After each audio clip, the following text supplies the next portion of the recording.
चौथे अध्याय के 34वें श्लोक में कहा कि उस ज्ञान को तत्वदर्शी संतों के पास जाकर समझ। तो कहने का भाव यह है कि परमात्मा ने 600 वर्ष पहले आकर ये तत्व ज्ञान बताया था।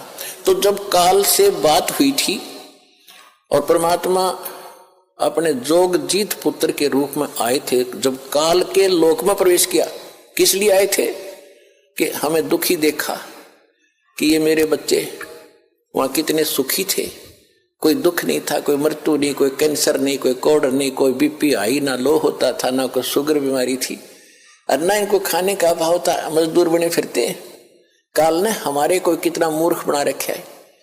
किसी के पास थोड़ा सा पद मिल जाता है तो नीचे वालों को इतना दबा के रखता है, सब अपने कर्म फोड़ता सारा दिन, उनकी आत्मा दुखा दुखा के। चाहे कोई फैक्ट्री मालिक है, चाहे कोई IAS IPS अधिकारी है, या कोई डॉक्टर इंजीनियर जज है, ये नहीं देखते तुम कर क्या रहे हो, क्योंकि ज्ञान नहीं है।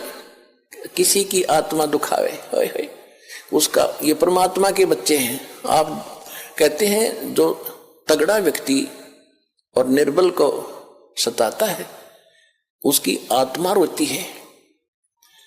आत्मा रोती है क्योंकि वो मुकाबला तो कर ही नहीं सकता किसी भी तरीके से। ताकतवर मीन जैसे कोई पद की ताकत है, पोस्ट की ताकत है, या वैसे अपने कोई घर कबीले में घने व्यक्ति हो जाए उनकी ताकत है, स्वयं बलशाली है।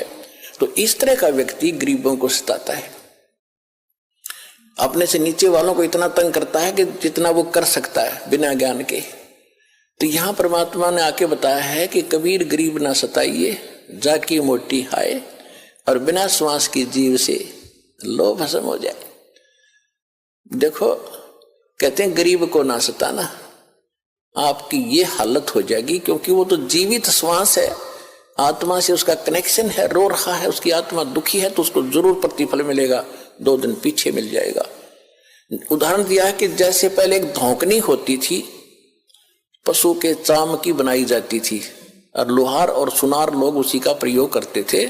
उसमें ऐसे एक हैंडल सा लगा लेते थे, उसको पकड़ के ऐसे करते थे, आगे उसका एक छोटा सा सुराख होता था उस चमड़े में, और वहीं से वो हवा लेती थी और फिर ऐसे छोड़ते थे, वो हवा फूंक मारती थी अग्नि में, ऐरण में, जहां पर लोहे को गर्म किया जाता था, पिघलाया जाता था।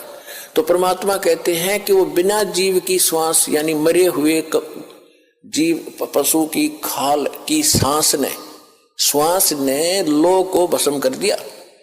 और ये तो जीवित सांस है, आहे जो आए है। कहते ये गरीब ने ना सताइए, जाकी मोटी हाय,